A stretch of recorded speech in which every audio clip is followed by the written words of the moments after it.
হাসরের ময়দানে এই যে রমজানের কথা এতক্ষণ বললাম, এই রমজানের রোজা আল্লাহর দরবারে সুপারিশ করবে। সুবহানাল্লাহ কোন।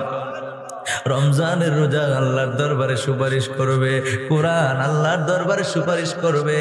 আপনি আমি যখন আটকায় যাব, ওই রমজান গিয়ে আল্লাহর কাছে বলবে, আল্লাহ গো, তোমার এই বান্দা তোমার বয়ে শুধু তোমার নৈকট্য লাভের জন্য রোজা পালন করছে। আমি রোজারে বড় ইজ্জত করেছি, রোজা পালন করেছে। সুবহানাল্লাহ কোন। রোজা পালন করেছে, আল্লাহ দিনের বেলা খায় নাই, স্ত্রীর সাথে মেলামেশা করে নাই, স্ত্রীর সাথে সহবাস করে নাই, অর্থাৎ পঞ্চ ইন্দ্রিয় তৃপ্তি থেকেও সে দূরে রয়েছে। আল্লাহ তোমার নৈকট্য লাভের জন্য সে না খাইয়া সে অনাহারে রয়েছে। ওই শুভে সাদিক থেকে সূর্য অস্ত পর্যন্ত এই সময়টা সে না খাইয়া রয়েছে তোমার ভয়ে।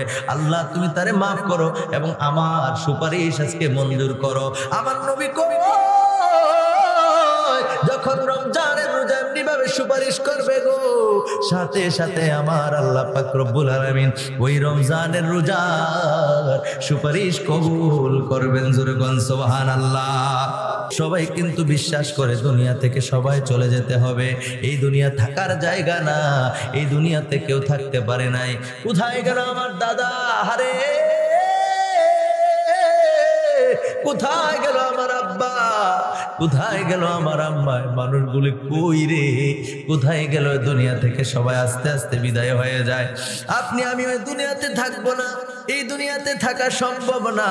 এই কথাটা আমার আল্লাহ বলছে, বান্দা তুমি যেখানেই থাকো না কেন, মৃত্যুর থেকে যদি পর হও, মৃত্যুর থেকে যদি বাঁচার চেষ্টা করো, কোনো লাভ নাই। মৃত্যুর সাথে মোলাকাত করতেই হবে, মৃত্যু তোমাদের সাথে মোলাকাত করবে। জোরে বলেন সুবহানাল্লাহ। আর জোরে বলেন সুবহানাল্লাহ। আমার ভাইরা, আমার বন্ধুরা, এরপরে আসেন আল্লাহ পাক রব্বুল আলামিন কুরআনুল কারীমের মধ্যে আরো জানিয়ে দিয়েছেন। আল্লাহ সুবহান বলেন, আমার সাথে পড়েন, বিসমিল্লাহির রহমানির রহিম।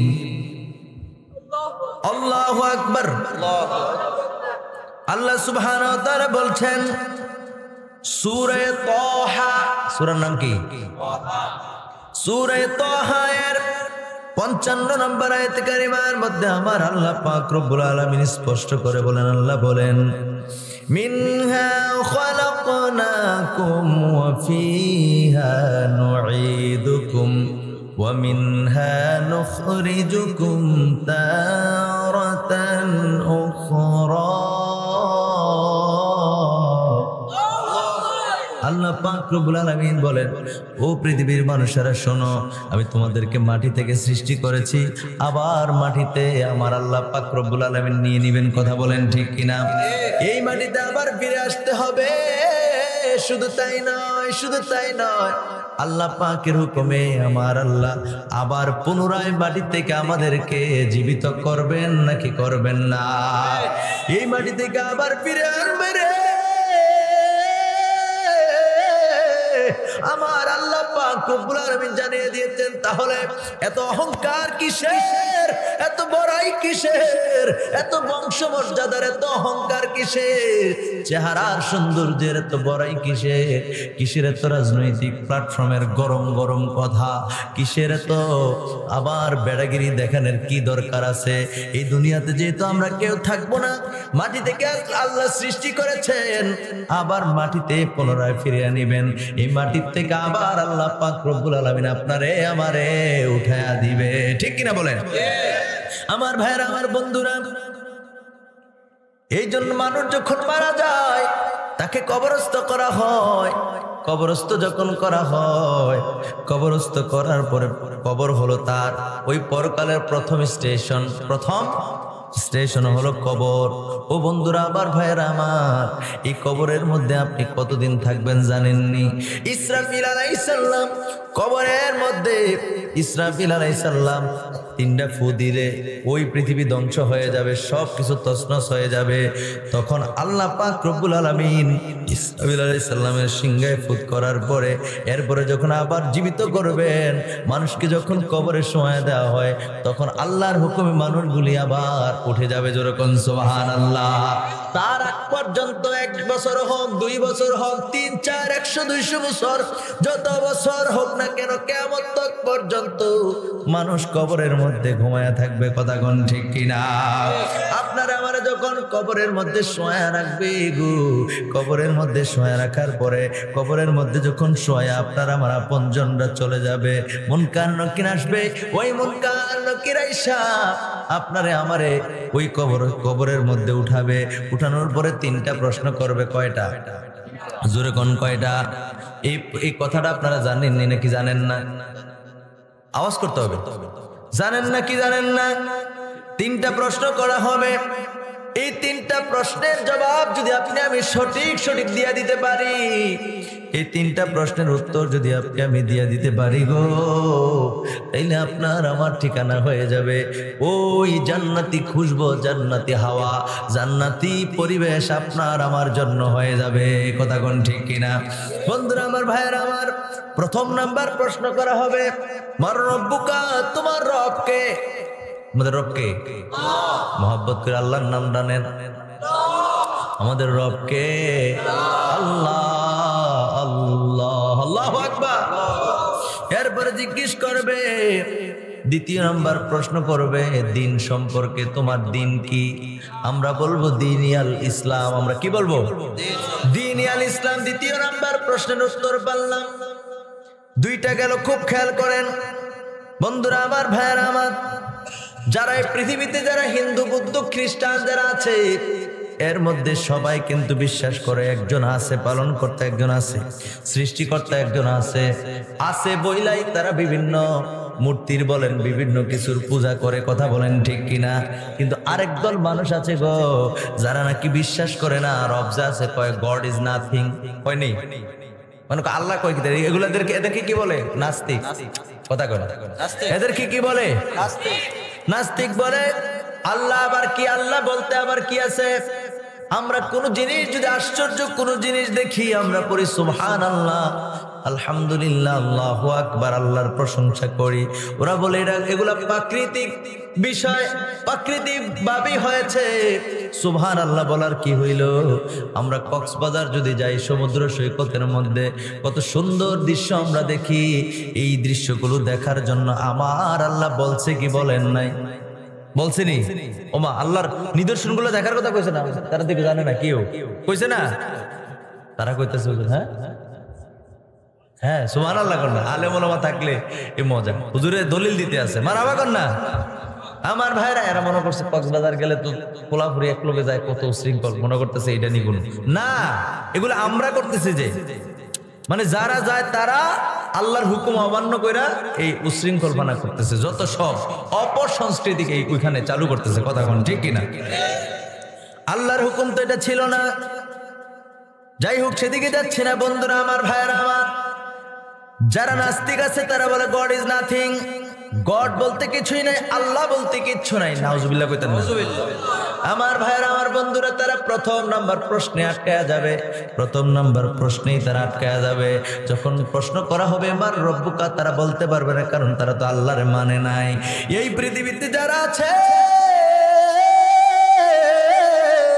যারা আল্লাহকে সৃষ্টিকর্তাকে মেনেছে, তারা অনেকেই উত্তর দিতে পারবে। বিশেষ করে আমরা যারা মুসলমান, আমরা তো টাস টাস করে উত্তর দিয়া দিব, আমাদের রব হলো জোরে জোরে। এরপরে 2য় নাম্বার যখন প্রশ্ন করা হবে তোমাদের দিন কি, এই জায়গার মধ্যে এসে আমরা কেবলমাত্র শুধু মুসলমানরাই উত্তর দেব। আমরা বলবো দিনিয়াল ইসলাম, আল্লাহ আপনার মনোনীত ধর্ম হলো ইসলাম। জোরে কোন সুবহানাল্লাহ। বন্ধুরা আমার, ভাইয়েরা আমার, এই প্রশ্নের উত্তর একমাত্র মুসলমানরা দিতে পারবে।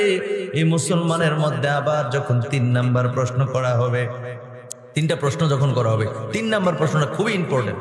সুবহানাল্লাহ করেন। সুবহানাল্লাহ। বুখারী শরীফের মধ্যে আসছে, বুখারী শরীফের মধ্যে আসছে, প্রশ্ন হবে কবরে একটা। কয়টা?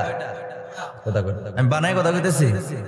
ওমা কুনতা তাকুলু ফি হক হাযার রাজুল, এই প্রশ্নটা বুখারী শরীফে আসছে। আর 3টা প্রশ্নের কথা আসছে তিরমিজি শরীফের মধ্যে। সুবহানাল্লাহ কইতেন না? 3টা প্রশ্নের কথা কই আছে? বুখারী শরীফে আছে। কয়টা প্রশ্ন? প্রশ্নই হবে একটা, বুখারী শরীফের হাদিস অনুযায়ী। তা আমরা 3টা মানি কেন? 3টার মধ্যে ওই একটা আছে। সুবহানাল্লাহ করেন।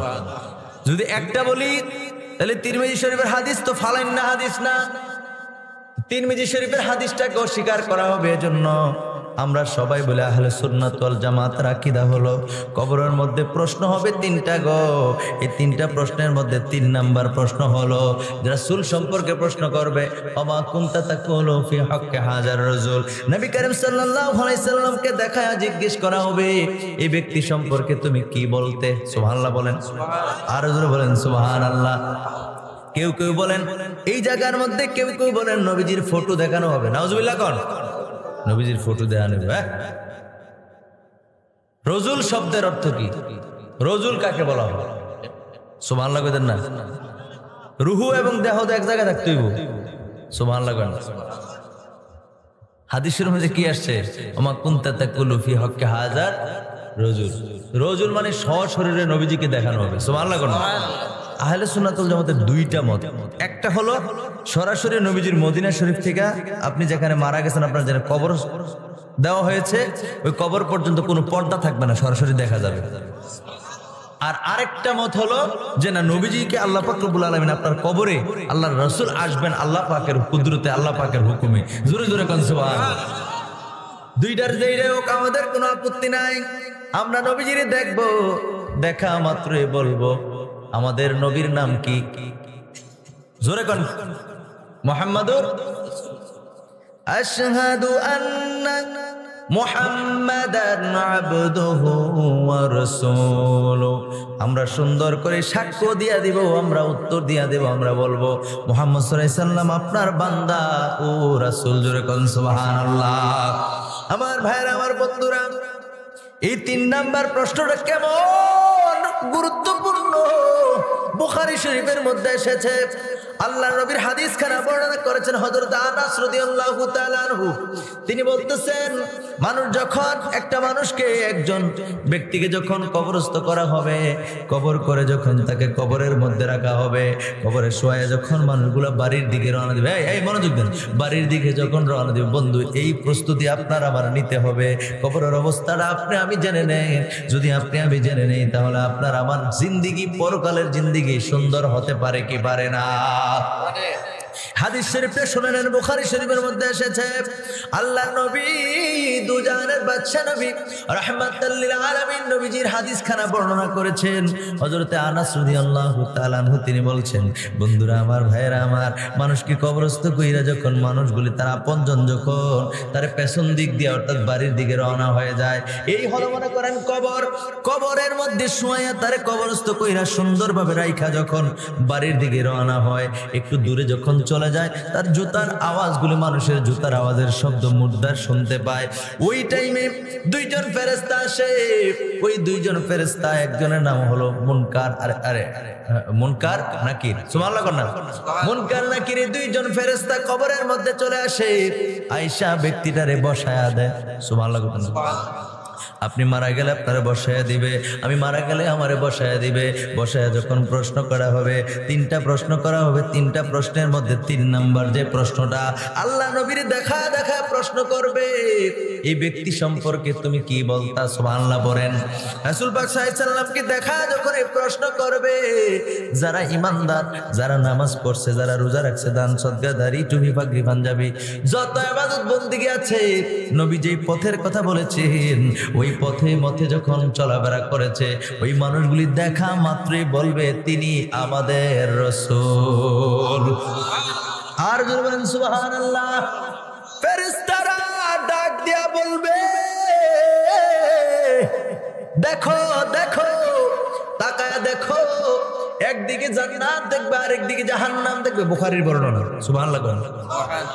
ওই ব্যক্তি একদিকে জান্নাত দেখবে আর একদিকে জাহান্নাম দেখবে। বলবে উত্তরটা যদি তুমি দিতে না পারতা, উত্তরটা যদি তুমি দিতে না পারতে, তাহলে এই যে জাহান্নামের শাস্তি তোমার শুরু হয়ে যেত। তোমাকে আল্লাহ পাক রব্বুল আলামিন এই প্রশ্নের বদৌলতে আমার আল্লাহ তোমাকে জান্নাতি নাজ নেয়ামত দান করছে। জোরে কোন সুবহানাল্লাহ। আর জোরে বলেন আল্লাহু আকবার। ইয়া রাসূলুল্লাহ জিন্দাবাদ, হুশিয়ার শাহ। আলহামদুলিল্লাহ বলেন। ভাইরা আমার, বন্ধুরা আমার, ফেরেশতারা আস্তে করে বলবে তুমি ঘুমায়া যাও, ঘুম পাড়ায় দিবে, ঘুম পাড়ায় দিবে গো। কতদিন পর্যন্ত ঘুমাবে? জান্নাতি ব্যক্তিরে ঘুম পাড়ায় দিবে নবদুলহার নে। নতুন বর যেরকম ফুল সজ্জার রাত্রে ঘুমায় যায়, তার মনে কোনো কষ্ট নাই, তার মনে কোনো দুঃখ থাকে না। হাদিস শরীফের মধ্যে আসছে ওই নবদুলহার মতো বরের মতো এরকম আনন্দময় ভাবে তারে ঘুম পাড়ায় দিবে। আর ইসরাফিল আলাইহিস সালাম যখন সিংহায় ফু দিবে তখন লাফ দিয়ে উঠবে। সুবহানাল্লাহ গণ, আর জোরে বলেন সুবহানাল্লাহ। লাফ দিয়ে উঠা সে কই চোখগুলি তার এমনি কসলাবে আর বলবে আরে আমার এত সুন্দর ঘুমটা কেডায় ভাঙছে। সুবহানাল্লাহ কর না, ওই মাত্র ঘুমাইলাম আমার এই ঘুম কেডায় ভাঙছে। ফেরেশতারা মুস্কি মুস্কি হাসবে, বলবে মাত্র বলে ঘুমাইছে, আরে শত শত হাজার হাজার বছর ভার হয়ে গেছে। বান্দায় কি কয়? সুবহানাল্লাহ কর না। জান্নাতি ব্যক্তিরা এমন একটা ঘুম আল্লাহ দিবে, ওই ঘুমের স্বাদ, ওই ঘুমের মজা আপনি এখন পাইবেন না। ওই ঘুমের মজাটা আপনি এখন চাইলেও আনতে পারবেন না। আল্লাহ যখন তখন ঘুম পাড়ায় দিবে গো, তখনই আপনি ওই ঘুমের মজা পাবেন। সুবহানাল্লাহ কর। আমার ভাইয়ের, আমার বন্ধুরা, এরপরে যখন উঠায় দেওয়া হবে আপনারে আমারে, যখন উঠায় দেবে যদি জান্নাতি হয়, তখনই আমাদের ঘুম ভাঙবে। মাঝখানে আর কোনো ব্রেক টেরেক নাই, মাঝখানে আর কোনো ঘুম আর ভাঙানো হবে না। সুবহানাল্লাহ কর না। পক্ষান্তরে ভাইরা আমার, বন্ধুরা আমার, যারা এই প্রশ্নের উত্তর দিতে পারবে না, যে প্রশ্নের উত্তর দিতে পারবে না, দয়াল নবীজিকে চিনবে না, তার জন্য শুরু হয়ে যাবে কবরের আযাব। আরে তার জন্য কঠিন আযাবের ব্যবস্থা শুরু হয়ে যাবে। কিতাবের মধ্যে বুখারী শরীফের হাদিস শরীফটার মধ্যে পাইলাম আল্লাহ পাক রব্বুল আলামিন হুকুম করবে, ফেরেশতারা রে, ও আমার ফেরেশতারা শোনো, তার দুই কানের মধ্যবর্তী অবস্থায় লোহা দিয়া বাড়ি শুরু করো। আল্লাহু আকবার। এমন ভাবে লোহা দিয়া বাড়ি মারবে গো, পৃথিবীর কোন মানুষের সাধ্য নাই এই বাড়িগুলো একটা বাড়ি সহ্য করবে, এমন কোন মানুষ নাই, এমন কোন আল্লাহর সৃষ্টি নাই। ওই বাড়ির সুরে বান্দা এমন ভাবে চিৎকার করবে গো। বুখারী শরীফের হাদিস অনুযায়ী পাওয়া যায়, জিন আর ইনসান ছাড়া, অর্থাৎ মানুষ আর জিন ছাড়া বাকি সবাই শব্দগুলি শুনতে পায়। আল্লাহু আকবার বলে। আমার ভাইয়ের, আমার বন্ধুদের জন্য অনেক সময় দেখবেন কবরের পাশে যদি কোনো কুকুর কিংবা গরু কবরের পাশ দিয়ে অনেক সময় যায়, দেখবেন লাফ দিয়ে ওড়ে কিংবা ঘেউ ঘেউ করে, অথবা গরু ঘাস খায় না, কোনো কিছু খায় না, তাকায় থাকে আর চোখ দিয়ে পানি পড়ে, এরকম দেখছেন নি কোনো সময়? যদি নাও দেখেন কথাটা সত্য, এই বোবা জিনিস তারা তো কথা বলতে পারে না। মানুষ যদি দেখতো, মানুষ যদি এই কষ্ট কবরের আযাবগুলি শুনতো, এই আওয়াজ যদি মানুষের কানের মধ্যে আসতো, আল্লাহ নবী কই পৃথিবীতে এমন কোনো মানুষ নাই যারা সংসার ধর্ম করবে, পৃথিবীতে এমন কোনো মানুষ নাই যে তারা দুনিয়া নিয়ে চিন্তা করবে, তাদের পরিবার পরিজন সাইরা দিয়ে তারা বন জঙ্গলে চলে যাবে। আল্লাহু আকবার বলেন। দুনিয়াবি কাজকর্ম যত আছে রে, সব কিছু ফেলে তারা দুনিয়ার কাজকর্ম সব সাইরা দিয়ে তারা পালায়া যাইতো। এই জন্য জিন ইনসানের কাছে এই শব্দের আওয়াজ পৌঁছে না। সুবহানাল্লাহ বলেন। আমার ভাইয়েরা, আমার বন্ধুরা, খারাপ লাগতেছে আপনাদের কাছে? একটু দূরে শরীফ বলি, আল্লাহুম্মা সাল্লি মাওলানা ওয়া আলা আলি সাইয়্যিদিনা মাওলানা। এই সববে যাইতে হবে ওই কবরের মধ্যখানে, এই সববে যেতে হবে ওই গুরেরই পারেতে, যারা গেছে তারা কবু আর আসবে না জগতে। আল্লাহুম্মা সাল্লি আলা সাইয়্যিদিনা মাওলানা মুহাম্মদ ওয়া আলা আলি সাইয়্যিদিনা মাওলানা। আমার ভাইয়েরা, আমার বন্ধুর অন্তরের কানটা লাগায় শোনেন, আমি যেই কথাটা বলতেছিলাম দুনিয়ার কোন মানুষ যদি ওই আওয়াজ শুনতো, সংসার ধর্ম ছেড়ে দিত, সংসারের কাজকর্ম ছেড়ে দিত, পরিবার পরিজন তারা গ্রহণ করত না, পরিবার পরিজনের দায়ভার তারা ছেড়ে দিয়ে পালায়া যাইত। এই জন্য বন্ধুরা আমার, ভাইরা আমার, আপনি আমি কবরে যাওয়ার পূর্বে ওই চিন্তা করে যেতে হবে কবরের জিন্দেগি যেন আমাদের সুন্দর হয়। অন্য এক হাদিস শরীফের মধ্যে আসে, ওই হাদিস শরীফটা মুসলিম শরীফের মধ্যে আছে আল্লাহ নবী যখন সে তিনটা প্রশ্নের উত্তর দিতে পারবে না গো, তখন ফেরেশতাদেরকে হুকুম করা হবে, ফেরেশতারা দুই দিকের মাটি এমন ভাবে চাপ দাও তার হাড় গুড় ভেঙে চূর্ণ বিচূর্ণ হয়ে যাবে। আল্লাহু আকবার। এটা মুসলিম শরীফের হাদিস। বন্ধুরা আমার, ভাইরা আমার, আল্লাহর নবী দুজাহানের বাদশা নবী রাহমাতাল লিল আলামিনের একটা হাদিস শরীফ আমি আপনাদেরকে শোনায় দেই। মিশকাত শরীফের 140 পৃষ্ঠার মধ্যে রয়েছে। আন আবি হুরায়রা রাদিয়াল্লাহু তাআলা আনহু قال قال رسول الله صلى الله عليه وسلم اكثروا ذكر هذه من لذات الموت। আল্লাহর নবী কয়, উম্মতেরা শোনো রে, তোমরা অধিক পরিমাণে মৃত্যুকে স্মরণ করো, যে মৃত্যু দুনিয়ার স্বাদকে নষ্ট করে দেয়। সুবহানাল্লাহ। নবীজি বলছেন মৃত্যু দুনিয়ার স্বাদকে নষ্ট করে দেয়। এই জন্য রাসূল বলেছেন তোমরা বেশি বেশি করে মৃত্যুকে স্মরণ করো। সুবহানাল্লাহ কইতেন না? আমার বন্ধুরা, আমার ভাইরা আমার, কবরের আযাব অতই কঠিন সইতে আমি পারিব না, কবরের আযাব অতই কঠিন সইতে আমি পারবো সেদিকে আর যাচ্ছি না। বন্ধুরা আমার, ভাইরা আমার, আপনার কোন আত্মীয় স্বজন যদি আমেরিকার জমিনে গিয়ে আপনার কষ্ট পায়, দুনিয়ার জিন্দেগিতে যদি তার কোনো অসুবিধা হয়, বন্ধু বান্ধবের লিঙ্ক দইরা হইলেও কোনো না কোনো আত্মীয় স্বজনের লিঙ্কে তার কাছে সাহায্য পৌঁছে যায়। কথা ঠিক কিনা?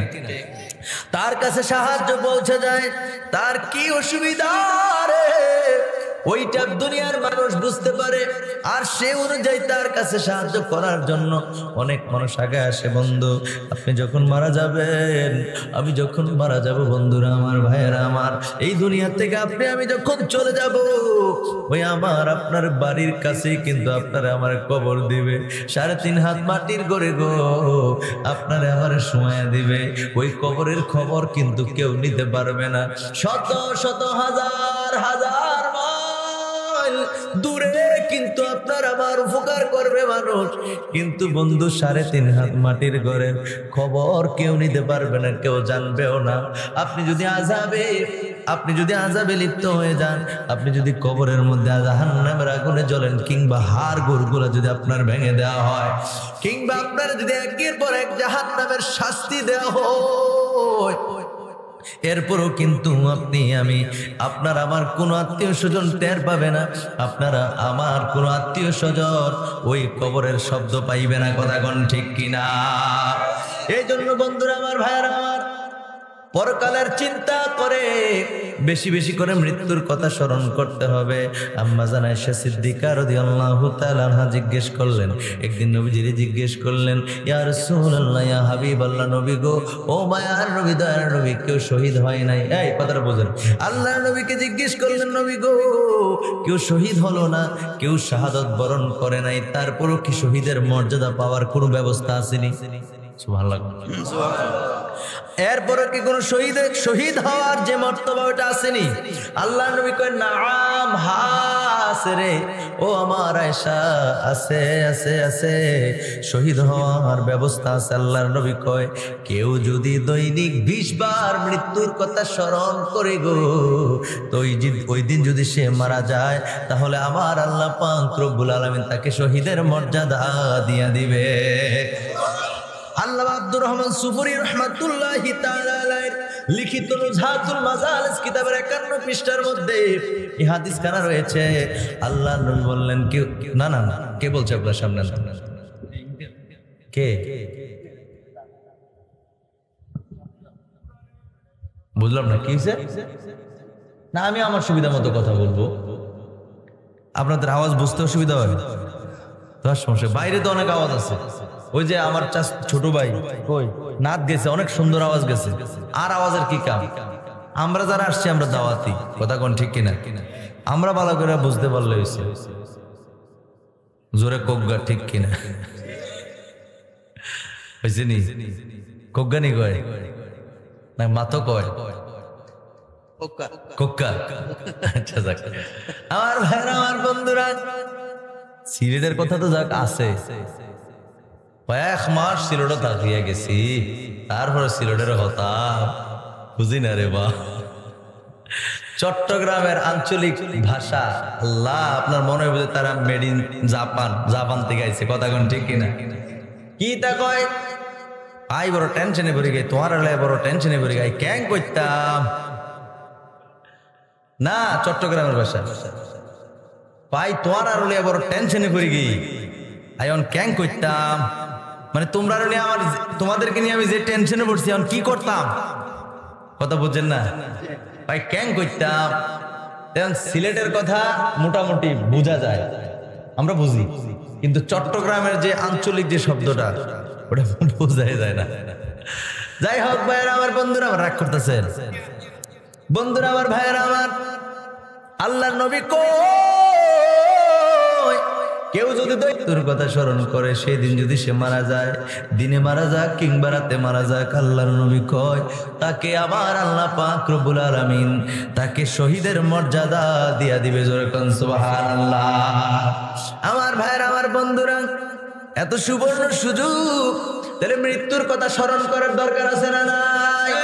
মৃত্যুর কথা স্মরণ করলে আমাদের লাভ, মৃত্যুর কথা স্মরণ করলে বান্দা চুরি করতে পারে না, এই মৃত্যুর কথা স্মরণ করলে বান্দা মিথ্যা বলতে পারে না, মৃত্যুর কথা স্মরণ করলে বান্দা জিনা করতে পারে না, মৃত্যুর কথা স্মরণ করলে বান্দা সুদ খাইতে পারে না, মৃত্যুর কথা স্মরণ করলে বান্দা ঘুষ খাইতে পারে না, মৃত্যুর কথা স্মরণ করলে বান্দা মা বাবার সঙ্গে খারাপ আচরণ করতে পারে না, মৃত্যুর কথা স্মরণ করলে মুরব্বীদের সঙ্গে বেয়াদবি করতে পারে না, মৃত্যুর কথা স্মরণ করলে অন্যের জমির ফসল নিজের ঘরে আনতে পারে না, মৃত্যুর কথা স্মরণ করলে বান্দা নামাজ ছাড়তে পারে না, ঠিক কিনা? মৃত্যুর কথা স্মরণ করলে গো ওই যে রমজান মাসের 30টা রোজা আছে, ওই রোজাগুলি বান্দা ছাড়তে পারে না, মৃত্যুর কথা স্মরণ করলে বান্দা তার চরিত্র সুন্দর হয়ে যায়, দুনিয়াবি খেয়াল খায়ের চলে যায়, কথা কোন ঠিক কিনা? এই জন্য রাসূল কত বুদ্ধি করে কথাটা বলছে। আল্লাহর নবী কয় তোমরা বেশি বেশি পরিমাণে মৃত্যুর কথা স্মরণ করো, কারণ মৃত্যু দুনিয়ার স্বাদকে নষ্ট করে দেয়, জোরে কোন সুবহানাল্লাহ। আমরা মৃত্যুর কথা স্মরণ রাখতে চাই কি চাই না? আমরা মুসলমান, আমাদের স্বভাব চরিত্র এত খারাপ হয়ে গেছে, এত খারাপ হয়ে গেছে গো, আমরা সকালবেলা ঘুম থেকে ওইটাই মিথ্যা দিয়া শুরু করি, কথা কয় না? আপনি ঘরে ঘুমায় আছেন, আপনার দোস্ত বলছে, কি বলছে? দোস্ত তুমি ওই আমার সাথে গোলাপগঞ্জ বাজারে দেখা করো, কয়টায়? সকাল 7টায়। হেদে ঘুমেতে উঠছে সকাল 8টায়, উইটটা চোখ কচালতেছে, উইটটা দে হারে দোস্ত কতগুলো ফোন দিয়ে রাখছে, হারে কি অবস্থা, ডেঞ্জারাস, মাথা ঠিক নাই। দোস্ত তুমি কই? আমি তো তোমার ফোন দিতে আছি, তুমি ধরো না। তাই না তো ঘুমে, কথা বুঝেননি আপনারা? তাই না কই ঘুমের মধ্যে আছে, তো ঘুমের মধ্যে থাকলে আবার ফোন ধরবো কেমনি? উইটটা দেয় অবস্থা খারাপ, রাজ্যের ফোন আইছে, দোস্ত আমি তো তোমার অনেকগুলা ফোন দিছি, এই জন্য আমি তো বাড়ির থেকে এখনো বাইর হই নাই। যখন শুনছে হ্যাঁ বাড়ির থেকে এখনো বাইর হয়েছে না, তে কয় তোরা বুঝি তে করছ, মোবাইলটা কত সাইলেন্ট আছে, আমি এই বইয়া রয়েছি গোলাপগঞ্জ বাজারও। আসলে কি করে? কথা কয় না, কি করে? আরে সোনার চাঁদ, কত সহজ করে মিথ্যা কথাটা বলে ফেললা। এই একটা মিথ্যা কথা কবিরা গুনাহের জন্য তোমার ঠিকানা জাহান্নাম হতে পারে কি পারে না? মানুষ হত্যা, মানুষ যে মারা যায় আত্মহত্যা করে, বিষ খাক আর ফাঁসি দুক যাই করুক, গুনাহ কয়টা জানেন? একটা, এটা মহাপাপ, বুঝেন? আপনি যদি বিষ খান, আল্লাহ জীবনও যাতে না খান, মানে বুঝাইতেছে যদি কেউ বিষ খায়, ওই বিষ খেয়ে তার জীবন সে নিজের জীবন নিজে বিসর্জন দিছে, নিজের জীবন নিজে শেষ করে দেওয়ার কারণে মাত্র একটা কবিরা গুনাহ হয়। কয়টা? কয়টা? সে আত্মহত্যা করছে, আত্মহত্যা করার কারণে মহাপাপ, ওই মহাপাপ হয়েছে কয়টা? একটা। ফাঁসি দেওয়ার কারণে যে তার মৃত্যু হয়েছে এর জন্য গুনাহ হবে কয়টা?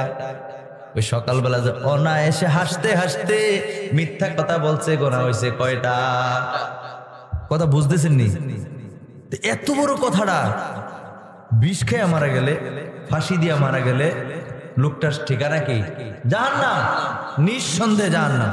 এবার খান আপনি বিষ খান, ফাঁসি দিয়ে মরে। কয় দুনিয়ার অশান্তি। দুনিয়ার কি অশান্তি? কবরের পরে না তুমি বুঝবা। কবরে গেলে, ফাঁসি দিয়ে মারা গেলে, বিষ খেয়ে মারা গেলে 100% জাহান্নাম। নবীজির অসংখ্য হাদিস আছে এই ব্যাপারে। বলবেন যে হুজুর, মানুষ যে জানাজা দেয়, মানুষ যে কান্নাকাটি করে, আমাদের আপনজন মারা গেলে আমরা তো কাঁদবো, এটাই স্বাভাবিক, দুঃখ তো লাগবে, ঠিক কিনা বলেন? দেখবেন অনেক ভালো মানুষ বিষ খাওয়া মানুষের পেছনে ওই জানাজা পড়তে চায় না। ফাঁসি দেও, আত্মহত্যা যেভাবে করুক, তার জানাজার নামাজ পড়তে চায় না। কারণ হলো সে জাহান্নামী। সে কি? মাইকের আওয়াজ যত দূর যায়, বেশিরভাগ আমার মা বোনদেরকে দেখা যায় এই অবস্থা। আহারে স্বামীর ঘরে আপনার কি কষ্ট পান? জাহান্নামের শাস্তি যে কি, আল্লাহ আমাদেরকে হেফাজত করুক, করে না আমিন। যদি কেউ জান্নাতে চলে যায় এটা তার খুশনসিব, আল্লাহ সবাই রে জান্নাত দিতে পারে, কিন্তু হুকুমটা হয়েছে জাহান্নামের। হুকুমটা কি? এখন আল্লাহ হুকুম দিয়েছে কোনো কারণে যদি আল্লাহ জান্নাতে নেয়, এটা তার ব্যাপার। কার ব্যাপার? কথা করে কার ব্যাপার? কথা বুঝতে পারছি? হুকুম হলো আপনি অজুর ভাঙ্গার কারণ কয়টা? আমার ওয়াজ মনে খারাপ লাগতেছে আপনাদের কাছে। অজু ভাঙ্গার কারণ কয়টা? 6টা। কয়টা? 7টা। অজু ভাঙ্গার কারণ কয়টা? 7টার মধ্যে পয়লা নাম্বারে কি? প্রস্রাব বা পায়খানার রাস্তা দিয়া কোনো কিছু বের হওয়া। ঠুস করে একটা মারছেন, আসেনি অজু? আছে বলছে, বুঝেন না? আপনি অজু করে আইছেন, আহারে কত কষ্ট করে অজু করে আসতেন, হাসতে হাসতে বললো কথাটা সঠিক। খারাপ দোয়ার লাগে না? খারাপ লাগে? আপনি ফুটটুর করে একটা মারছেন, অজুকে আসে না গেছে? কথা কেন আসে না গেছে? এটা হলো বিধান। আপনার অজু চলে গেছে, আপনি যদি আরেকটা ধমক দেন তাহলে হইব?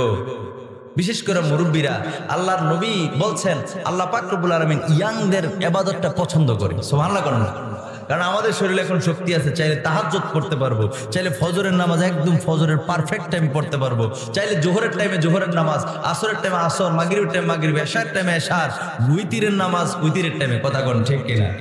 কিন্তু একটা মুরব্বী মানুষ, তার অনেক সময় জাগায় দিতে হয়, অথবা সে কানে শুনে না আজান কি পড়ছে নাকি পড়ছে না, এটাও কইতে না। কথা কোন ঠিক কিনা? এই জন্য ইয়াং বয়সে ইবাদত করবে। মুরব্বী যারা আছেন রাগ করতেছেন, বলে তাহলে আমরা সাইরে দেই না? আমি এটাই বলছি, আমি তো এটা বলিনি। আপনাদের ইবাদত করতে করতে করতে করতে মুরব্বী হয়েছেন, আপনাদের জন্য স্পেশাল ব্যবস্থা আল্লাহর কাছে আছে নাকি নাই? এই কথাটা কেন বললাম?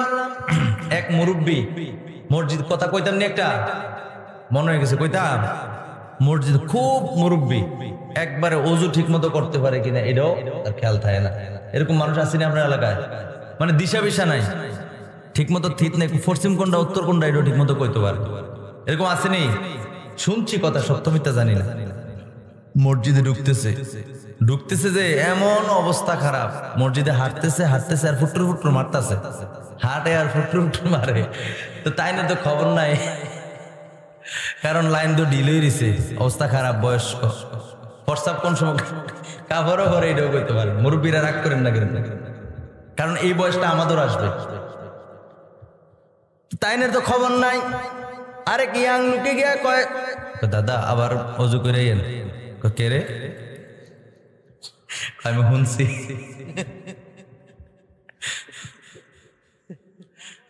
কি শুনছো?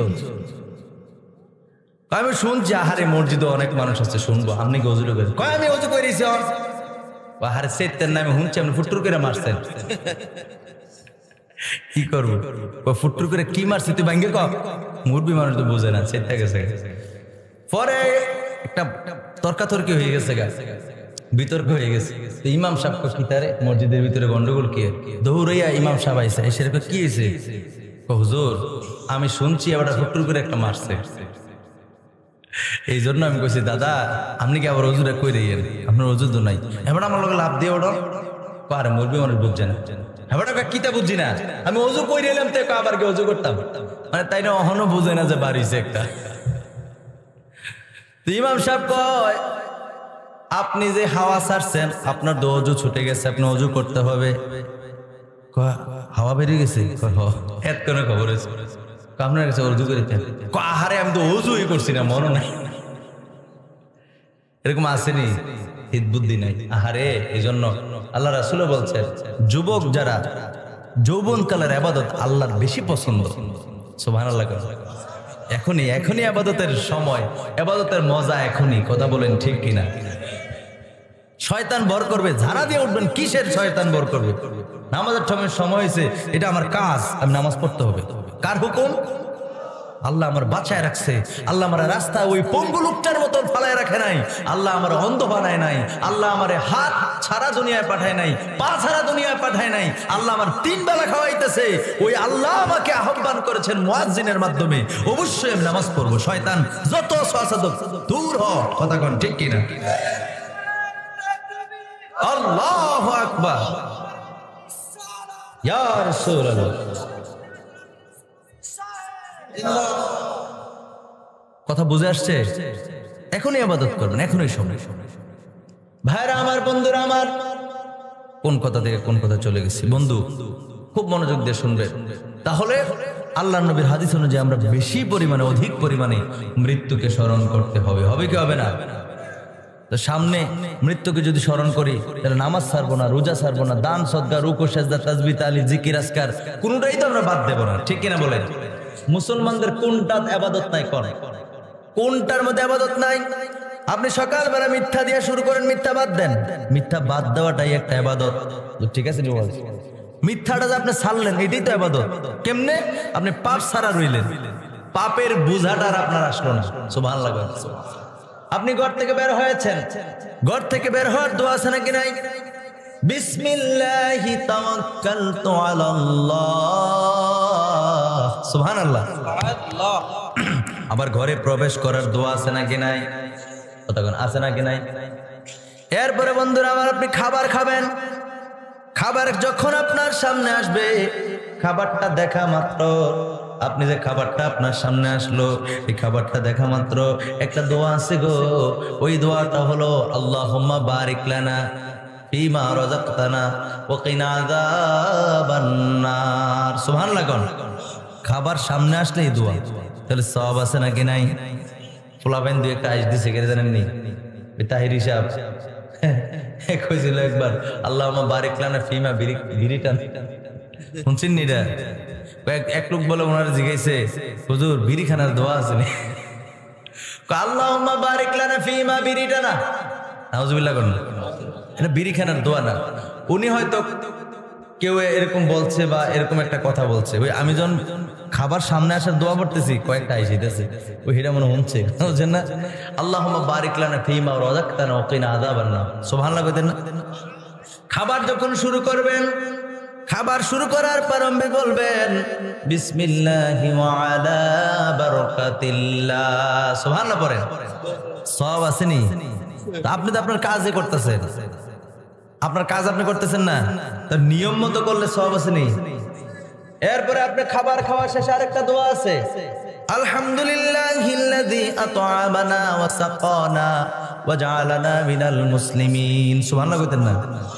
এই দোয়াগুলি যখন আপনি পড়বেন, নবীজির আদর্শ মোতাবেক যখন জীবন পরিচালনা করবেন, এই জীবনকে যখন সাজাইবেন, আপনার খাওয়াতে ইবাদত। এই শুনেন, আপনার খাওয়াতে ইবাদত, আপনার কথাতে ইবাদত, আপনার উঠাতে ইবাদত, আপনার বসাতে ইবাদত, আপনার চলাফেরা ইবাদত, আপনার প্রত্যেকটা কর্মক্ষেত্রে আপনি যখন নিয়ম মাফিক চলাফেরা করবেন, আপনার প্রত্যেকটা কাজের মধ্যে সওয়াব আছে নাকি নাই?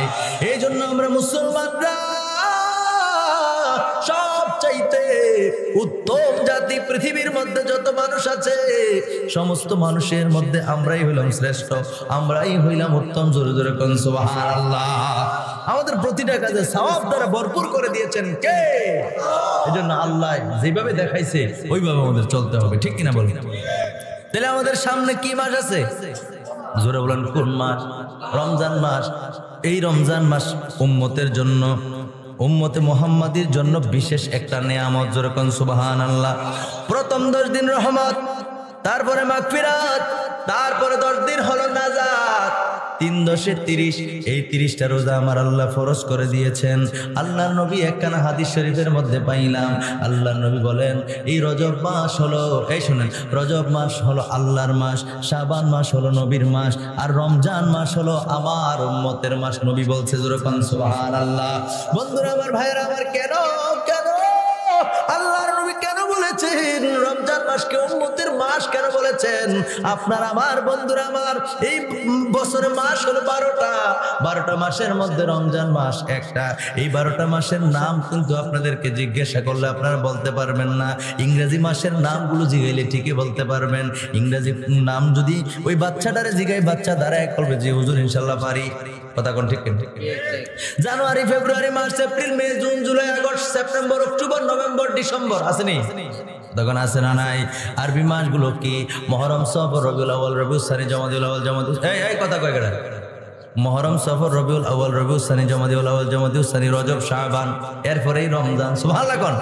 রমজানের পরে হলো শাওয়াল, তারপর জিলকদ, তারপরে জিলহজ। সুবহানাল্লাহ কইতেন না? এই 12টা মাসের মধ্যে রমজান মাস একটা। এই রমজান মাসটা উম্মতের মাস কেন বলা হয়েছে জানেননি? বুখারী এবং মুসলিম শরীফের মধ্যে আসছে, আল্লাহর নবী কয় উম্মতেরা রে, ও আমার উম্মত শোনো শোনো শোনো। হাদিসখানা বর্ণনা করেছেন হযরত আবু হুরায়রা রাদিয়াল্লাহু তাআলা আনহু। তিনি বলেন, আল্লাহ নবী ইরশাদ করেন, মান সামা রমাদানা ঈমানান ওয়া ইহতিসাবান গুফিরা লাহু মা তাকদ্দামা মিন যামবি। সুবহানাল্লাহ। বুখারী এবং মুসলিম শরীফের হাদিস। আমার নবীজি কয়, যে ব্যক্তি, এই শুনেন, যে ব্যক্তি ঈমানের সাথে সওয়াবের নিয়তে রমজানের রোজাগুলি পালন করবে গো, তার অতীতের সব গুনাহ আমার আল্লাহ মাফ করে দিবে। দেখছেন নি? এই যে কবরে ভালো থাকার জন্য রমজানের রোজা রাখার দরকার আছে না নাই? আল্লাহর নবী কয়,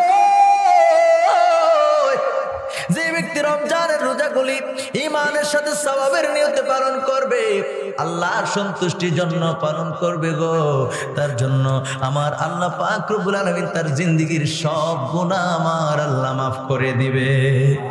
হাদিসটা শেষ হয় নাই, হাদিসটার 3টা পার্ট, একটা বলছি। দ্বিতীয় নাম্বার আমার নবী কয়, ওমান কামা রমাদানা ঈমানান ওয়া ইহতিসাবান গুফিরা লাহু মা তাকদ্দামা মিন যামবি। আল্লাহর নবী কয়, উম্মতেরা শোনো রে শোনো, আমার যে উম্মত রমজান মাসের রোজাগুলি রাখার পরে রাত্রে ইবাদত বন্দি করবে, সুবহানাল্লাহ কন্যা, রাত্রে ইবাদত বন্দি করবে, তার মানে তারাবির নামাজ পড়বে। কিসের নামাজ? তারাবির নামাজ পড়ে, এশারের নামাজ পড়বে, তারাবির নামাজ পড়বে। আমার নবীজি কয়, তার জিন্দেগীর সব গুনাহ আমার আল্লাহ মাফ করে দিবে। আরো জোরে বলেন সুবহানাল্লাহ। তারাবির নামাজ কি 8 রাকাত পড়বেন না 20 রাকাত? 8 রাকাত না 12 রাকাত?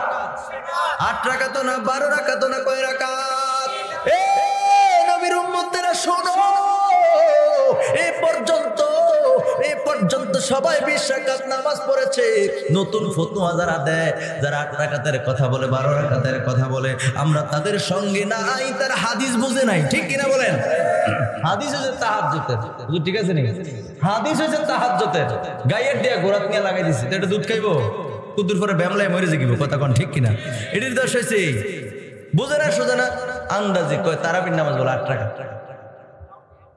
সেদিকে যাচ্ছি না বন্ধুরা আমার, সেদিকে গেলে বিস্তারিত অনেক আলোচনা আছে, সেদিকে আমি যাচ্ছি না। তারাবির নামাজ 20 রাকাত আমাদের পূর্বপুরুষরা পড়েছে, সাহাবায়ে কেরাম পড়েছে, আল্লাহর নবী পড়েছেন, সাহাবায়ে কেরাম পড়েছেন, তাবিইনরা পড়েছেন, তাবিইনরা পড়েছেন, ফুকাহায়ে কেরাম পড়েছেন। ও বন্ধুরা আমার, ভাইরা আমার, মুহাদ্দিসিনে কেরাম পড়েছেন, মুফাসসিরিনে কেরাম পড়েছেন, ফুকাহায়ে কেরাম পড়েছেন। বন্ধু, জমানার ওই শ্রেষ্ঠ শ্রেষ্ঠ মুজাদ্দিদরা 20 রাকাতের পক্ষে কলম ধরছেন, 20 রাকাত নামাজ আদায় করেছেন। শুধু তাই নয়, এমন একজন মাযহাবের ইমাম আপনি পাইবেন না যে তারাবির নামাজ 8 রাকাত পড়ছে, সবাই 20 রাকাতের পক্ষে। সুবহানাল্লাহ কন্যা। আজকের দিন পর্যন্ত আমরা 20 রাকাত নামাজ পড়ি গো, এখনো পর্যন্ত আমরা 20 রাকাত নামাজ পড়ি। পরবর্তীতে যত জেনারেশন আমাদের আসবে, আমরা হুকুম করব তারা যেন 20 রাকাত নামাজ, তারাবির নামাজ জামাতের সাথে সুন্নতে মুআক্কাদা হিসেবে আদায় করে। আমরা তাদেরকে নসিহত করব নাকি করব না? 8 রাকাতের পক্ষে নাই। কথা কোন ঠিক কিনা? নবী কইছে রাত্রে জায়গা জায়গায় ইবাদত করলে তার গুনাহ মাফ, জিন্দেগীর গুনাহ মাফ। আর হেতে অর্ধেক ফরায়া আর অর্ধেক না ফরায়া হতাই রে ঘুমা গিয়ে যা। নাউজুবিল্লাহ কর। এরা আমাদের বন্ধু না, এরা আমাদের দুশমন, এরা আমাদের শত্রু। নাই তো নামাজ অর্ধেক কমাইলি তো না। কথা কোন ঠিক কিনা? ভাইরা আমার, বন্ধুরা আমার, রাগ করতেছে। এরপর আল্লাহ নবী 3 নাম্বার নবীজি বললেন, ওয়ামান কামা লাইলাতাল কদরি ঈমানান ওয়া ইহতিসাবান গুফিরা লাহু মা তাকদ্দামা মিন যামবি। বুখারী শরীফের মধ্যে হাদিস খানা আসছে, মুসলিম শরীফের মধ্যে হাদিস খানা আসছে। আমার নবী কই উম্মতেরা শোনো রে, শোনো শোনো শোনো, আমি নবী জানায়া গেলাম এই রমজান মাসের মধ্যে লাইলাতুল কদর, এই লাইলাতুল কদরের রজনীতে যে ব্যক্তি জায়গা জায়গা ওই রাত্রে ইবাদত বন্দি করবে গো, আমার আল্লাহ পাক রব্বুল আলামিন তার জিন্দেগীর সব গুনাহ মাফ করে দিবে। 3টা পার্টে নবীজি কেন বললেন খেয়াল করেন।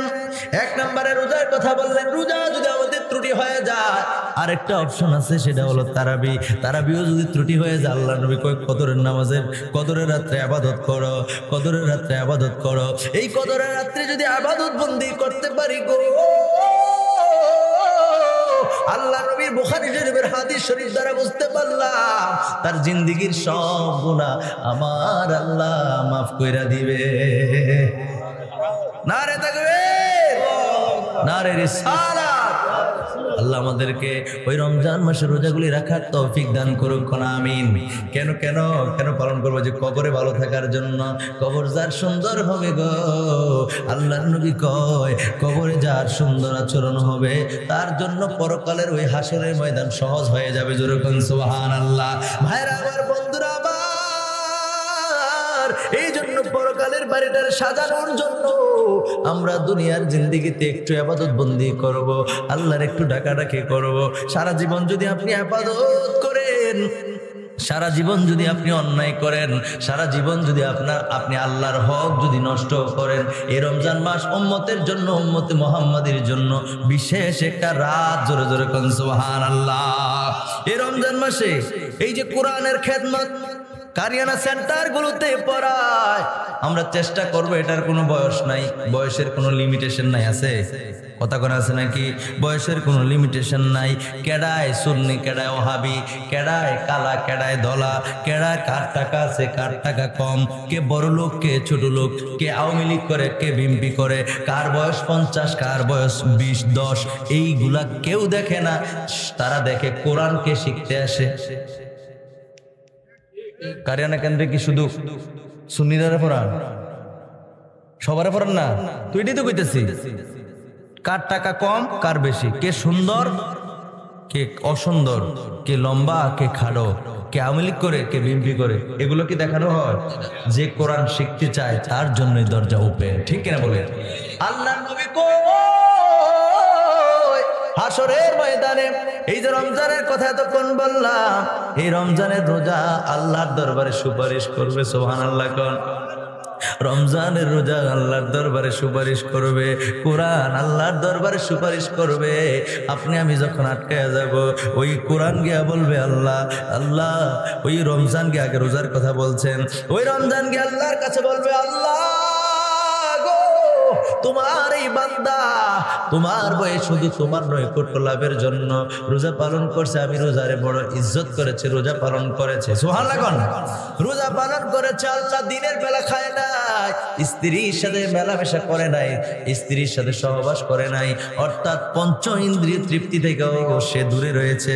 আল্লাহ তোমার নৈকট্য লাভের জন্য সে না খাইয়া সে অনাহারে রয়েছে। ওই শুভে সাদিক থেকে সূর্য অস্ত পর্যন্ত এই সময়টা সে না খাইয়া রয়েছে তোমার ভয়ে। আল্লাহ তুমি তারে মাফ করো এবং আমার সুপারিশ আজকে মঞ্জুর করো। আমার নবী কই যখন রমজানের রোজা এমনি ভাবে সুপারিশ করবে গো, সাথে সাথে আমার আল্লাহ পাক রব্বুল আলামিন ওই রমজানের রোজার সুপারিশ কবুল করবেন। জোরে কোন সুবহানাল্লাহ। এরপরে কোরআন যাবে, কোরআন বলবে আল্লাহ আল্লাহ, এই কোরআন বলবে আল্লাহ তোমার বান্দা দিনের বেলা রোজা রাখছে, রাতের বেলা আমি কোরআনকে ভালোবেসে পাঠ করেছে। আল্লাহ কোরআন পড়েছে রাতের বেলা, জেগে জেগে কোরআন পড়েছে। ও পরওয়ারদিগার, আজকে আমি কোরআন তার জন্য সুপারিশ করি। আল্লাহ তোমার বান্দারে তুমি মাফ করে দাও, আল্লাহ মাফ করে দাও। কোরআন এমনি ভাবে আল্লাহর দরবারে সুপারিশ করবে। আমার নবী কয় কোরআনের সুপারিশটাও সেদিন আমার আল্লাহ কবুল করবে। আমার আল্লাহ কোরআনের সুপারিশ কবুল কইরা, ওই রোজার সুপারিশ কবুল কইরা বান্দারে ডাইরেক্ট জান্নাতে প্রবেশ করায়া দিবে। আর যেরকম সুবহানাল্লাহ। ভাইরা আমার, বন্ধুরা আমার, এই জন্য সামনে যেহেতু রমজান মাস আসতেছে, ওই রমজান মাসের রোজাগুলি আমরা সঠিকভাবে পালন করব। আমরা সঠিকভাবে রমজানের রোজাগুলি আদায় করব।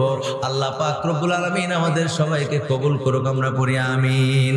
একটু দুরূদ শরীফ পড়ি। আল্লাহুম্মা সাল্লি মাওলানা মুহাম্মদ ওয়া আলা আলিহি মাওলানা। জয় যদি মোর তন জান, এতে নাই মোর ভাবনা। যতদিন থাকবে প্রাণ, যতদিন থাকবে প্রাণ, দয়াল নবীকে ভুলবো না। আল্লাহুম্মা সাল্লি আলা সাইয়্যিদিনা মাওলানা মুহাম্মদ ওয়া আলা আলি সাইয়্যিদিনা মাওলানা। আমার ভাইয়েরা, আমার বন্ধুরা, এতক্ষণ পর্যন্ত যে হাদিসটা বললাম, এই হাদিসটা মিশকাত শরীফের 173 পৃষ্ঠার মধ্যে রয়েছে। বন্ধুরা, আমার ভাইয়েরা আমার, কোরআনের সুপারিশও সেদিন কবুল করা হবে। ওই সাওম রোজার সুপারিশটা আমার আল্লাহ কবুল করবে। জোরে জোরে কোন সুবহানাল্লাহ। বন্ধুরা, আমার ভাইয়েরা আমার, হাদিস শরীফের মধ্যে এসেছে আল্লাহ নবী কয় আদম সন্তানের রমজান মাসে আদম সন্তানের প্রতিটা নেক আমল 10 গুণ থেকে 700 গুণ পর্যন্ত বর্ধিত করা হবে। সুবহানাল্লাহ। আবু হুরায়রা রাদিয়াল্লাহু তাআলা হাদিস কানে বর্ণনা করেছেন। তিনি বলতেছেন, ক্বালা রাসূলুল্লাহ সাল্লাল্লাহু আলাইহি ওয়াসাল্লাম, কুল্লু আমালিন ইবনে আদম ইউদাআফুল হাসানাতু বিআশরি আমসালিহা ইলা 70 মিআতি দিআফিন। জোরে জোরে কোন সুবহানাল্লাহ। তিনি বলতেছেন আদম সন্তানের প্রতিটা নেক আমল 10 গুণ থেকে 700 গুণ পর্যন্ত বর্ধিত করা হবে। 10 গুণ থেকে 700 গুণ পর্যন্ত বাড়িয়ে দেওয়া হবে। এরপরে আল্লাহ পাক রব্বুল আলামিন বলেন, ক্বালাল্লাহু তাআলা ইল্লাস সাওম। আল্লাহ কয়, আল্লাহ নবী কয়, আমার আল্লাহ বলতেছেন, নবীজির হাদিসে পাওয়া গেছে, নবীজি কইতেছে আল্লাহ কয়। কে কয়? আল্লাহ কয় ইল্লাস সাওম, কিন্তু রমজানের রোজা ব্যতীত। সুবহানাল্লাহ কন না। অর্থাৎ আদম সন্তানের প্রতিটা আমল 10 গুণ থেকে 700 গুণ পর্যন্ত আল্লাহ এমনি বাড়ায় থাকে। কিন্তু আল্লাহ বলেন ইল্লাস সাওম, রমজানের রোজা ছাড়া। জোরে কোন সুবহানাল্লাহ। অর্থাৎ রমজান মাসে আমার আল্লাহ পাক রব্বুল আলামিন এই সওয়াব আরো বাড়ায় দেয়। এই কথাটা আমার আল্লাহ পাক রব্বুল আলামিন বললেন। এরপরে আল্লাহ বলছেন, ফা ইন্নাহু লি ওয়া আনা আজজি বিহি ইয়াদউ শাহাওয়াত। জোরে জোরে কোন সুবহানাল্লাহ। আল্লাহ নবী কয়, হে আমার উম্মতরা শোনো শোনো শোনো, কেননা আমার আল্লাহ কয় আমি আল্লাহ রমজান মাসের ব্যতিক্রম করি, আরো বাড়ায় দেই। কেননা আল্লাহ নবী কয়, আল্লাহ জানাই দিয়েছেন, আল্লাহ বলেন আমার বান্দাগুলি একমাত্র আমি আল্লাহ সন্তুষ্টির জন্য রমজান মাসের রোজাগুলি পালন করে। জোরে কোন সুবহানাল্লাহ। রোজা পালন করি কার জন্য? ওমা কথা বলে কার জন্য? আল্লাহর জন্য পালন করি। এই জন্য আল্লাহ পাক রব্বুল আলামিন বলেন রমজান মাসে 10 গুণ থেকে 700 গুণ না, তার চেয়ে আরো বেশি বাড়ায়া দেয়। কেননা এই রমজানের রোজাগুলি বান্দা না খায়া থাকে, আহারে পানাহারে থাকে। ওই সূর্য উদিত থেকে শুরু করে ওই সুবহ সাদিক থেকে সূর্য অস্তমিত পর্যন্ত এই সময়টা বান্দা একটা অপরাধ করে না, আমি আল্লাহর সন্তুষ্টির জন্য। এই জন্য আমি আল্লাহ পাক রব্বুল আলামিন তাকে 700 গুণ পর্যন্ত নয়, 10 গুণ থেকে 700 গুণ পর্যন্ত নয়, তার চেয়ে অনেক অনেক গুণ বাড়ায়া দেয়। যেরকম সুবহানাল্লাহ। এরপরে আল্লাহ নবী কই রোজাদারের জন্য 2টা আনন্দের সময়। রোজাদারের জন্য কয়টা আনন্দের সময়? জোরে কোন কয়টা? 2টা আনন্দের সময়। 1 নম্বরে তিনি বলতেছেন ওয়া তুআমাহু ফি আজরি লিস-সাইমি ফারহাতানি, এই যে লিস-সাইমি ফারহাতানি, ফারহাতুন ইনদা ফিতরি ওয়া ফারহাতুন ইনদা লিকাই রাব্বি। আল্লাহু আকবার বলেন না, জোরে বলেন একবার সুবহানাল্লাহ। আল্লাহ নবী দুজারের বাদশা নবী কয় আহারে ইমানদারের জন্য 2টা হলো আনন্দের সময়, রোজাদারের জন্য 2টা হলো আনন্দের সময়। একটা হলো বান্দা যখন ইফতার করে গো, ইফতারের সময় হলো তার আনন্দের সময়। জোরে কোন সুবহানাল্লাহ। 1 নম্বরে হলো ইফতারের সময়, 2 নম্বরে আল্লাহ নবী কয় 2 নম্বরে দ্বিতীয় নম্বর যে আনন্দের সময়টা সেটা হলো, অপরটি হলো প্রতিপালকের সাথে সাক্ষাৎ লাভের সময়। জোরে কোন সুবহানাল্লাহ। আর জোরে কোন সুবহানাল্লাহ। প্রতিদিন যে নামাজ, যে বান্দাগুলো নামাজ পড়ে তারা নামাজের মাধ্যমে আল্লাহর সাথে কথা বলে। কথা কোন ঠিক কিনা? কথা বলেনি? কথা বলেনি? কেউ যদি আল্লাহর সাথে কথা বলতে চান তাহলে কোরআন শরীফ পড়তে বসে যান। এই কোরআনের কথাগুলি কার? কথা কোন কার? যে কোরআন পড়ে সে দুনিয়ার কোনো কিতাব পড়ে না, দুনিয়ার কোনো বই পড়ে না, সে স্বয়ং রবের সঙ্গে কথা বলে। সুবহানাল্লাহ কয় না? রাগ হইতেছেন মনে না? আমার বাস শেষ তো, রাত্র উঠতে গেলাম না। আমরা কুমিল্লার সিস্টেম হইলো মাহফিল শেষ এরপরে তবারুক, সবাই সুন্দরভাবে বসে থাকে, আর আপনার হাইনজালায় খাওয়াই দিয়েছে তো তার দিবা বাইকে ঘুমা পেটে পালা। আপনারা যা আসছেন বেশি লস হয়েছে, বেশি লস হয়েছে মনে করছে না, এটা এখন বেহেশতের বাগান। বেহেশতের বাগান কিতাবের মধ্যে পাওয়া যায়। বেহেশতের বাগানে বেহেশতি বান্দারাই প্রবেশ করতে পারে। যেরকম সুবহানাল্লাহ। বেহেশতের মধ্যে কেউ গুনাহ নিয়ে প্রবেশ করতে পারে। এখন আপনাদের গুনাহ নাই। এখন কইবেন যে হুজুর ফতোয়া, আবার অনেক হুজুর উল্টাপাল্টা দিতে পারে। আপনি এমন কোন পৃথিবীতে কিতাব নাই যে কিতাব প্রমাণ করতে পারবেন যে বেহেশতের মধ্যে গুনাহ নিয়ে বান্দা ঢুকবো? আছে হুজুর? তাহলে হুজুর এখনো কইতেছেন আপনারা এখন কারো গুনাহ নেই, তাহলে গুনাহ নিয়ে গেলে কই? প্রশ্ন আসেনি? কইতাম নেই? প্রশ্ন আসেনি? এই গুনাহগুলো কই গেছে জানেননি? এই গুনাহগুলো কোথাও যায় নাই। আহারে আপনাদের গুনাহগুলি প্যান্ডেলের বাইরে ফেরেশতারা আপনাদের গুনাহগুলি বহন করতেছে। আল্লাহু আকবার। আপনার জীবনে যত আমল, যত বদ আমল আছে গো, যত অপরাধ আছে, আল্লাহর ফেরেশতারা এগুলো এখন বহন করতেছে। আপনি যদি মাহফিলে আইসা আল্লাহর দরবারে কান্নাকাটি করেন, আল্লাহ জীবনে অপরাধ করছি, আল্লাহ মাহফিলে আসছে আমার মনটা নরম হয়ে গেছে, আল্লাহ জীবনে অনেক নামাজ ছাড়ছি, রমজানের রোজা ভাঙছি, আল্লাহ মা বাবারে খাওয়ান দেই নাই, খাবার দেই নাই, আল্লাহ ছোটদেরকে স্নেহ করি নাই, বড়দেরকে শ্রদ্ধা করি নাই, আল্লাহ মিথ্যা বলেছি, জিনা করেছি, অপরাধ করেছি, সুদ খাইছি, ঘুষ খাইছি। আল্লাহ ও পরওয়ারদিগার, এইভাবে যদি একের পর এক আপনি আল্লাহর দরবারে ফরিয়াদ করেন, আল্লাহর দরবারে কান্নাকাটি করেন, আল্লাহর নবীর একটা হাদিস শরীফের মধ্যে পাওয়া যায়, আমার নবী কই পাহাড় পরিমাণ গুনাহ লয়ে যদি বান্দায় আল্লাহর দরবারে মাথাটা নোয়ে দেয়া কান্দে, আল্লাহর নবী কয় ওই চোখের পানি মাছির মাথা তো বেশি বড় না, মাছির মাথা পরিমাণ চোখের পানি যদি ওই চোখের কোণ দিয়া বের হইয়া গাল হইয়া জমিনে পড়ার পূর্বে আমার আল্লাহ পাক রব্বুল আলামিন ওই বান্দার জীবনের সব গুনাহ মাফ করে দেয়। এর মনে আপনার একটা প্রতিদিনে হয় নাকি না? সুবহানাল্লাহর আওয়াজে কয় আর কি, জোরে কোন না সুবহানাল্লাহ। চোখের পানি জমিনে পড়ার পূর্বে আমার আল্লাহ কি করে দেয়? জোরে কোন কি করে? গুনাহগুলি মাফ করে দেয়। যদি এগুলো আল্লাহর সাথে হয়, কার সাথে? হক দুই প্রকার, একটা হলো হকুল্লাহ, একটা হলো হকুল ইবাদ। একটা হলো আল্লাহর হক আর একটা হলো বান্দার হক। যদি আপনি আল্লাহর হক নষ্ট করে থাকেন বন্ধু গো, তাহলে এই হকগুলি আল্লাহর সাথে যত অপরাধ করছেন, ওই চোখের পানি জমিনে পড়ার পূর্বে আমার আল্লাহ আপনার জিন্দেগির পাহাড় পরিমাণ অপরাধ আমার আল্লাহ মাফ করে দেয়।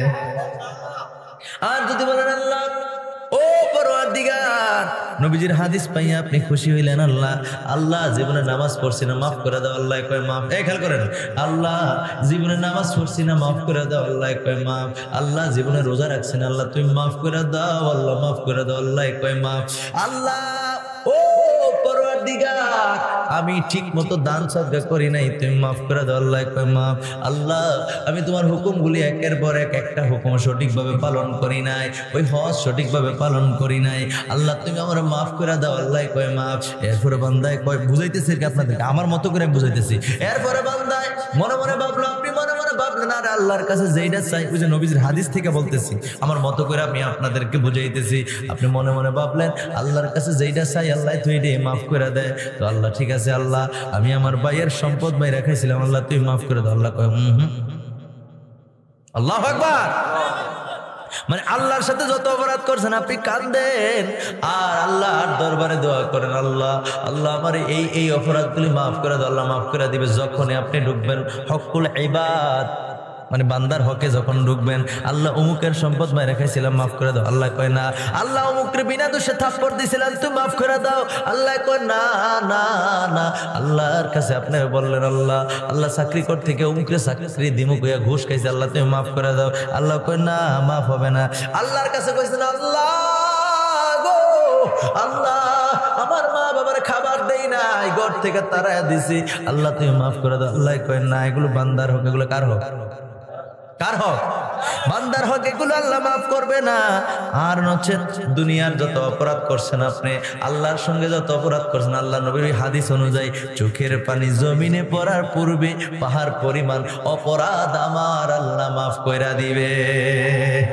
আর যখন সুবহানাল্লাহ এই জন্য বন্ধুরা আমার ভাইয়েরা আমার আল্লাহর সঙ্গে যত অপরাধ আছে আল্লাহর সঙ্গে যত অপরাধ করছেন এই রমজান মাসের সুযোগ এই তাদের জন্য চাইলে আপনি কাজে লাগাইতে পারেন চাইলে আপনি কাজে নাও লাগাইতে পারেন আল্লাহ যেহেতু সুযোগ দিয়েছেন বান্দাকে মাফ করে দিবেন বলেন তো দেখি আমাদের এই সুযোগ কাজে লাগানোর দরকার আছে নাকি নাই তো আল্লাহর নবী কই রোজাদারের জন্য দুইটা আনন্দের সময় এক নাম্বার হলো ইফতারির সময় আর এক নাম্বার হলো আমি আল্লাহর সঙ্গে আমি আল্লাহর সঙ্গে মোলাকাতের সময় কথা বলার সময় সাক্ষাতের সময় আমি আল্লাহর দিদার লাভের সময় জোরে জোরে বলেন সুবহানাল্লাহ এরপরে একই হাদিস আমার নবী কই রোজাদার সারাদিন রোজা রাখার কারণে তার জবান দিয়ে তার মুখ দিয়ে যে পরিমাণ গন্ধ আসে দুর্গন্ধ বের হয় আপনি আমি দেখি দুর্গন্ধ আমার নবী কয় না এই গন্ধটা আমার আল্লাহ এত ভালোবাসে রে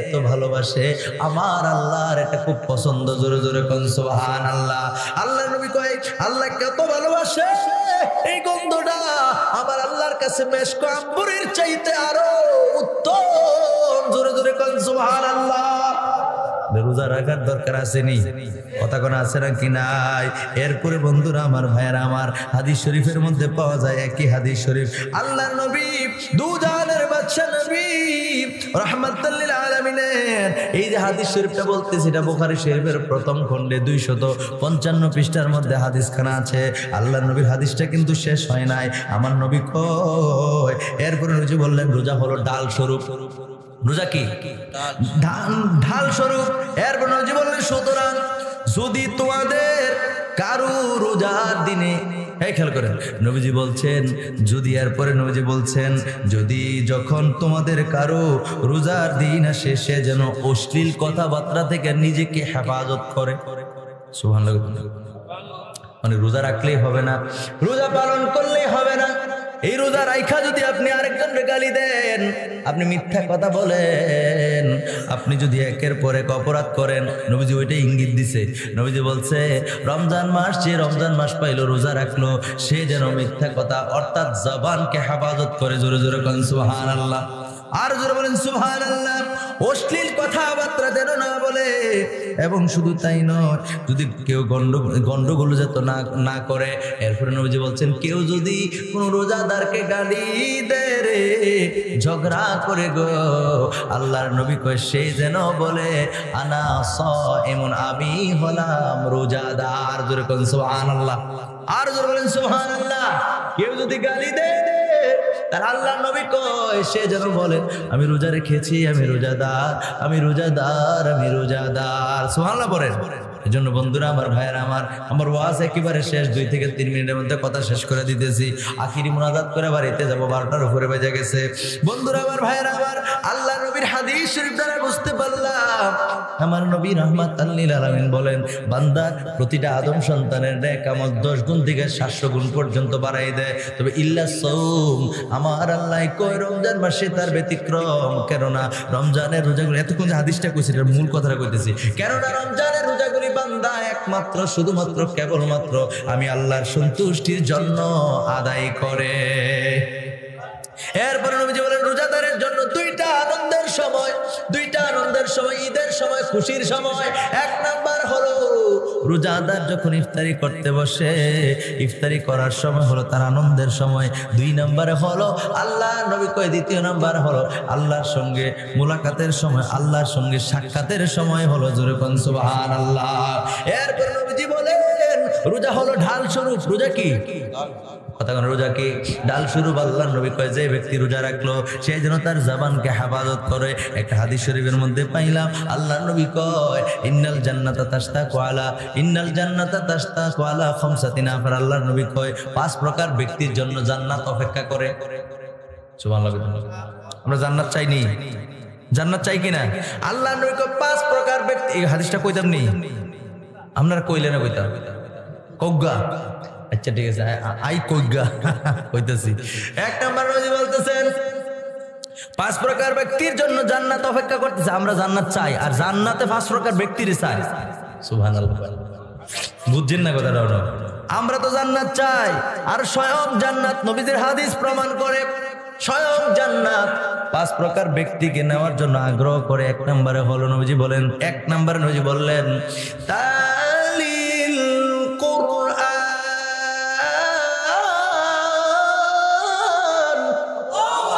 নবীজি 1 নম্বরে বললেন যে ব্যক্তি বেশি বেশি কোরআন তেলাওয়াত করে। সুবহানাল্লাহ। কয় যে ব্যক্তি বেশি বেশি করে কোরআন তেলাওয়াত করে, আমার নবী কয় তার জন্য জান্নাত অপেক্ষা করতেছে অধিক আগ্রহের সাথে। জান্নাত আল্লাহর কাছে কয় আল্লাহ তোমার এই বান্দাটা আমারে দাও। সুবহানাল্লাহ করেন। এরপরে 2 নম্বরে নবীজি বলেন ওয়াহাফিজিল লিসান। 2য় নম্বরে নবীজি বললেন, 2 নম্বরে নবীজি বললেন হাফিজিল লিসান, যে তার জবানকে হেফাজত করে, যে তার জবানকে অশ্লীল কথাবার্তা থেকে, যে তার জবানকে খারাপ কথাবার্তা থেকে, খারাপ কথাবার্তা থেকে, অশ্লীল কথাবার্তা থেকে, বেহুদা ফাহেসা কথা থেকে নিজের জবানকে হেফাজত করে, ওই ব্যক্তির জন্য জান্নাত অপেক্ষা মঞ্জুর কোন সুবহানাল্লাহ। এরপরে নবীজি আমার বলেন 3 নম্বর নবীজি বলেন অমুতঈমিল জিআন।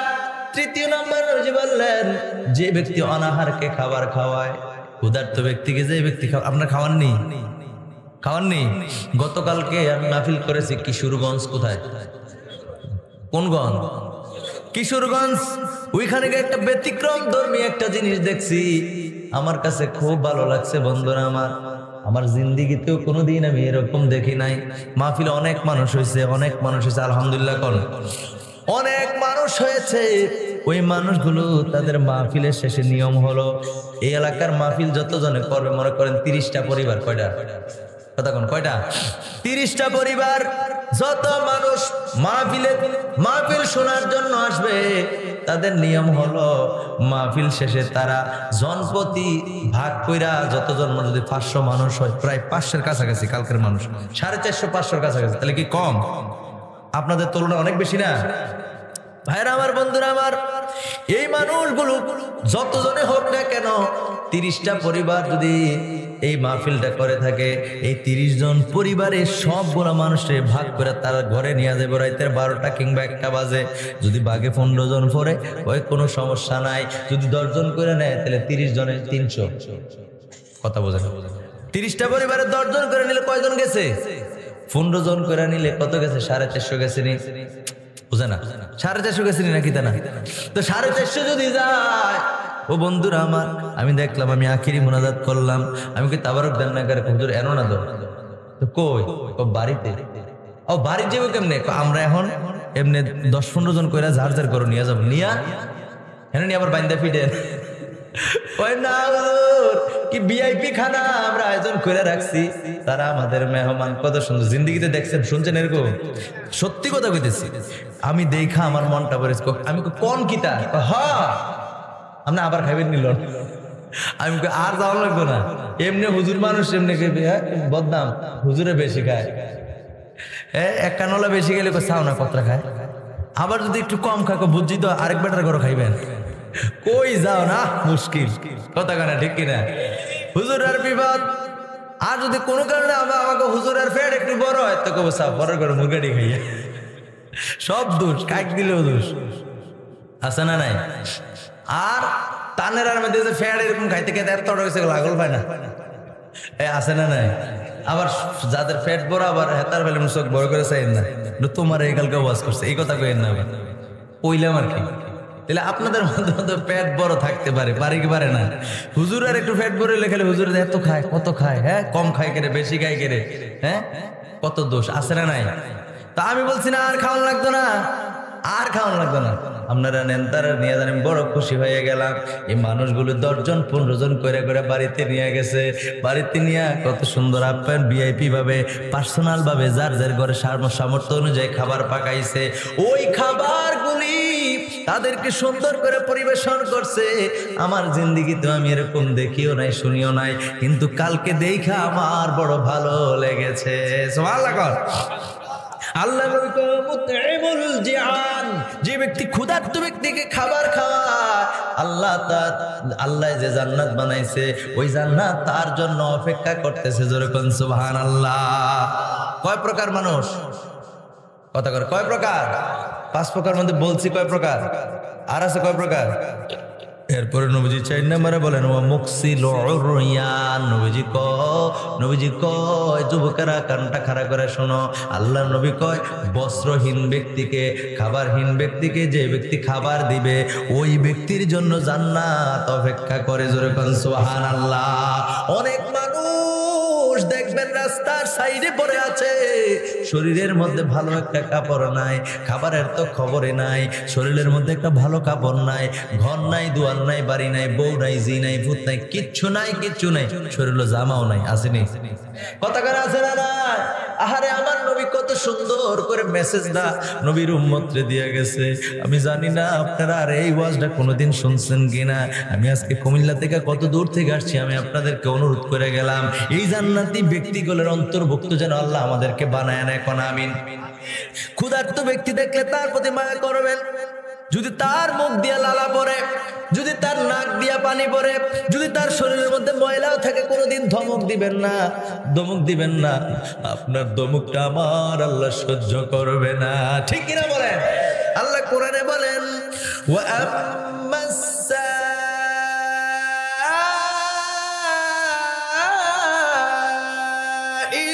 ফালা তানহার।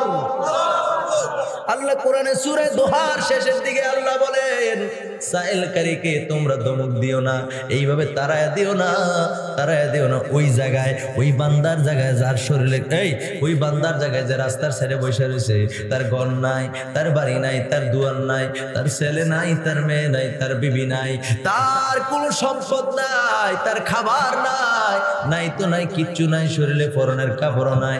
ওই জায়গায় তো আল্লাহ আপনার বসায় দিলে পারতো, আমারও বসায় দিলে পারতো। আমার আল্লাহ তো তার মতো ফকির মিসকিন আমাদেরকে বানায় নাই, তার মতো এরকম নিঃস্ব বানায় নাই রে।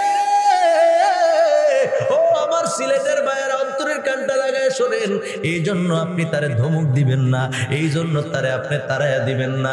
তারে বললে নিজের পকেট থেকে টাকা খরচ করে খাওয়ান দিবেন, বস্ত্রহীন ব্যক্তির বস্ত্র দিবেন। আল্লাহর নবী কয় অমুকসিল উরয়ান, যে ব্যক্তি বস্ত্রহীন ব্যক্তিকে বস্ত্র দিবে গো, তার জন্য জান্নাত অপেক্ষা করতে থাকে। 5 নম্বর আমার নবী কয় ওয়ামান সাল্লা আলাইয়া হাবিবুর রহমান। একটা জবানও বন্ধ রাখবেন না, চিৎকার মেরে বলেন সুবহানাল্লাহ। আমার নবী 5 নম্বরে কি কয় জানেননি? আমার নবী 5 নম্বরে কয় ওরে আমার উম্মত শোনো শোনো শোনো, আমার যে উম্মত আমি নবীর উপরে বেশি বেশি করে দুরূদ শরীফ পাঠ করে গো, ওই উম্মতের জন্য আল্লাহ তৈরি জান্নাত অপেক্ষা করতে থাকে। আর জোরে কোন সুবহানাল্লাহ। আল্লাহু আকবার।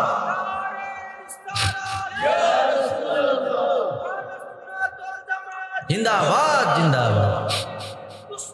হুশিয়ার সাবধান ভাইরা আমার। তাহলে 5 প্রকার ব্যক্তি, সারমর্ম শোনেন একবার শর্ট কথায়। যে ব্যক্তি বেশি বেশি কোরআন তেলাওয়াত করে, যে ব্যক্তি তার জবানকে বেহুদা কথা থেকে হেফাজত করে, যে ব্যক্তি অনাহার ব্যক্তিকে মানে ক্ষুধার্ত ব্যক্তিকে খাবার খাওয়ায়, যে ব্যক্তি বস্ত্রহীন ব্যক্তিকে কাপড়হীন ব্যক্তিকে কাপড় দেয়, যে ব্যক্তি আল্লাহর নবীর উপর বেশি বেশি দুরূদ শরীফ পড়ে, আমার নবী কয় তার জন্য আল্লাহর তৈরি জান্নাত অপেক্ষা করতে থাকে। জোরে কোন সুবহানাল্লাহ। অন্ততপক্ষে এই ওয়াজটা আজকে বাড়িতে নিয়ে যান। এই 5 প্রকার ব্যক্তি হিসাবে যেন আল্লাহ কবুল করে।